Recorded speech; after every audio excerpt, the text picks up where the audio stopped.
If you guys are enjoying our reactions, look forward to future reactions. You know what you need to do. You need to like, comment, subscribe, hit that notification bell. But we're going to jump straight into this one. Let's do this. I've got a little bell if we need to do that. I might bring a little Letter from Joan of Arc, March 22nd, 1429.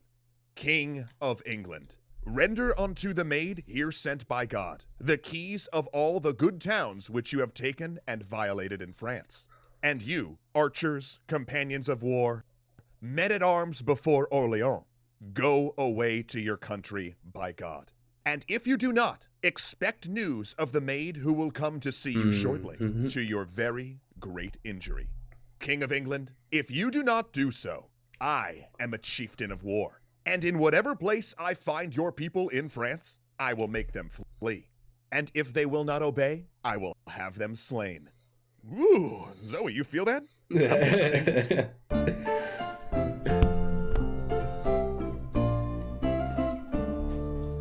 It was a strange procession that came to relieve the besieged city of Orleans. At the front were not troops, but priests singing hymns and carrying banners. Then came the soldiers, and more numerous than either were the carts full of supplies. Okay. And leading them was Joan, dressed in plate armor, astride a white horse. Her pages and squires rode behind, carrying her new banner. It was a column of the devoted. The forces who saw her are... It would inspire so much, wouldn't it? Seeing that woman just sort of coming along back in those times. Yeah. Do you know what I mean? Like, yeah. Armagnac in the city and English and Burgundian outside were all exhausted. At the beginning of the siege, the Armagnacs had centered their defenses around the south bank of the Loire, where a quarter-mile bridge, the only way to cross the river, was anchored by a gatehouse. But the English had taken that gatehouse in an assault, forcing the Armagnacs to blow the bridge and cut the city off. The English responded by making the gatehouse their headquarters and building a number of earthen forts around Orleans. This meant that the city was surrounded, but supplies could still slip through if they were swift and protected. Joan's party was armed, and before the English could sally out, they'd reached the bank of the Loire, where ferries could carry them into the city. But there was a problem. When they boarded, the wind wasn't right. The troops and supplies couldn't get across. In fact, now they were vulnerable. If they remained pinned to the bank, the English could marshal forces to wipe them out. Then the wind changed. Upon her arrival, jubilation filled Orleans. As Joan rode through the narrow streets, throngs reached out to touch her, hoping for a blessing. These people had heard of this maid, the one prophesied to save France, the one who had brought them food, the one God had sent to them on a miraculous wind. She took quarters in a house set aside for her, and received a welcome from the city's commanders. And that's when Joan found out that not all was as she expected it to be. Her visions had told her to lead the Armagnac army. But these military men weren't interested in taking orders from a teenaged girl. It was fine for the people that she got following her, but when she actually got to military people, they're like, what? Go away, child. Yeah, literally. Go give birth. Welcomed her supplies, sure. And the morale boost she brought was amazing. They invited her to councils of war, where they explained the tactical subtleties of siege warfare. And they even conceded that maybe she was on a mission from God. But sieges, they explained, were won by tons of supplies, artillery angles, and precise strategic planning. Success came in months, not days. They would wear down one earthwork, then the next, they told her. Joan, however, had developed an alternative strategy, an intricate plan to dislodge the English from their positions. It went like this, and follow me closely for a minute, because this gets a little bit complicated and into the weeds of siege warfare. But her plan was, get 'em. Like full frontal attack,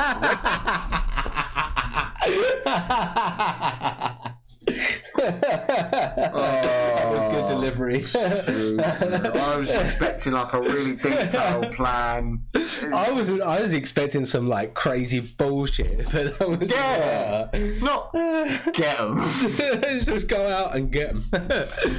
Oh fucking hell! No. But her plan was, get 'em. Like full frontal attack, right now, on the strongest position. Huh? After all, God was with them and would reward their faith with victory. Upon hearing this plan, the commanders weren't so keen. They didn't want to waste lives and supplies on an attack that, even if successful, might damage the garrison in the long term. Plus, if it failed, they'd squander the high morale drummed up by Joan's arrival. Makes Their sense. plan was to go a little more of the Captain America route, using Joan as a mascot, sending her out to distribute food and soldiers' pay. Not to, like, put her in a place where she might get her head shot off with a cannon, which, side note, was a very real threat. The previous English commander had died from just such a lucky shot. Yeah. But Joan was not about to be some lucky charm. She did the meet and greet duties, but also slipped outside the walls and observed enemy positions. During one outing, she walked to the edge of the destroyed bridge and called the English to surrender.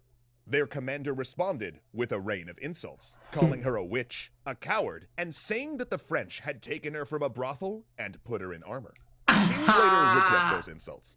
But Joan's activity also brought the citizens of Orleans, because unlike the city commanders, Joan was fresh. She promised a quick victory, and she did things like ride out to escort new trains of supplies into the city. And as a result, support for Joan grew. When she rode into the streets, she could barely move due to the crowds. And on one occasion, a mob broke down the door to her house, desperate to see and touch her. Within days, it was clear to the commanders that some kind of action was needed to relieve the pressure. So, they picked an easy target, a less defended earthwork, but also didn't tell Joan, fearing she'd rush to the battle line. And yeah, they were right. Upon being woken and told of the attack, Joan strapped on her armor and rushed to join the troops. Not to fight, but to inspire. She carried her banner, displaying herself, urging them on. And they won. Hours of hard fighting gave the Armagnac defenders their first victory in months.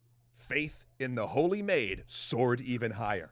The populace sensed imminent liberation. But while the townsmen and soldiers celebrated, Joan turned inward. She'd preached holy warfare and the defeat of the English, but she'd never until now witnessed combat up close. It was the sweet innocence of a child. Yeah. a far cry from the glorious victory she'd imagined. This was sadness, though, not doubt. God's will was not to be questioned. So the next day, with the fighting suspended due to a religious feast, she presented a revamped plan.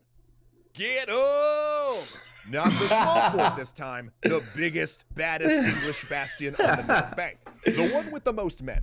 Again, the commanders compromised. They would cross the river on pontoon bridges and attack the weaker forts on the South Bank, taking the earthworks in front of the bridge. Then that done, they would attack the gatehouse. Now, was that get 'em enough for Joan? It was. Okay. The next day, the army marshaled at the city gates when they noticed that their numbers were larger than usual. The citizens of Orleans had flocked, organizing militias to fight for their maid.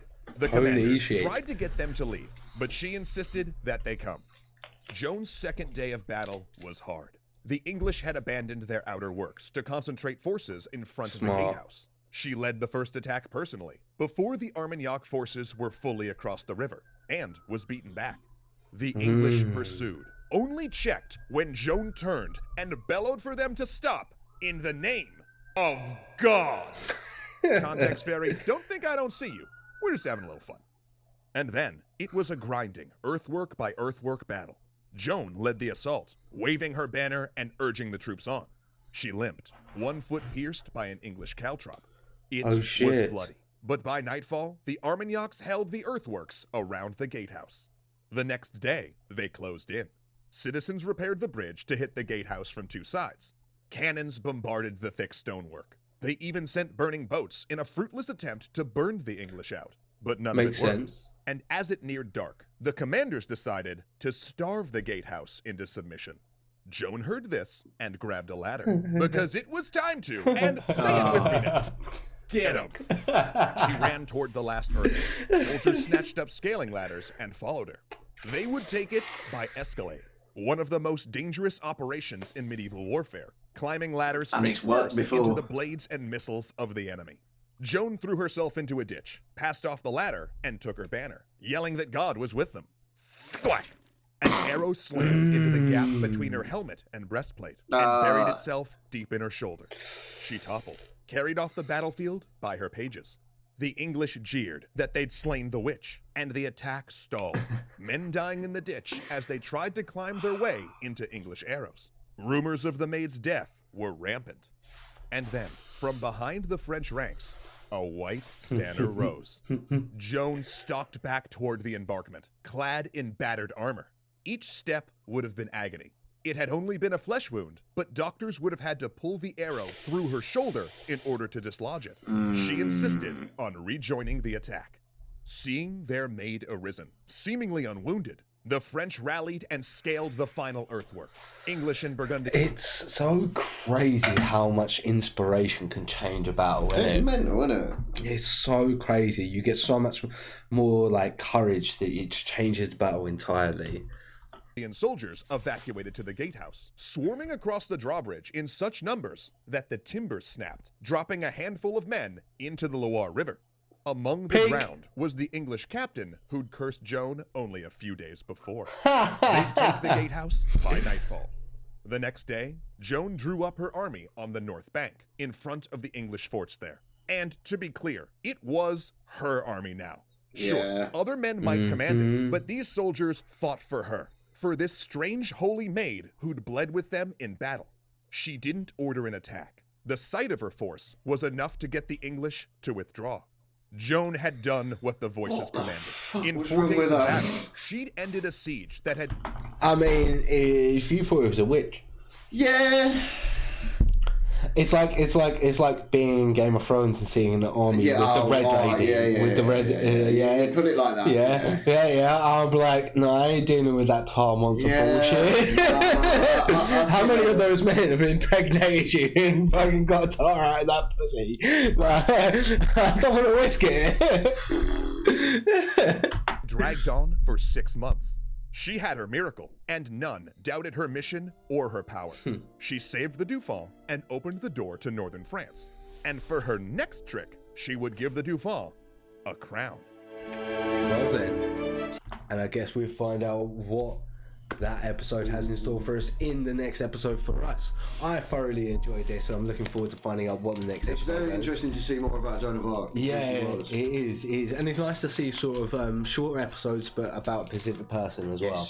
Very, very good. I enjoyed that. Jack enjoyed that. We hope you guys did as well. If you did, you know what to do. Like, comment, subscribe, hit that notification button. We will catch you in the next video. See you in a bit.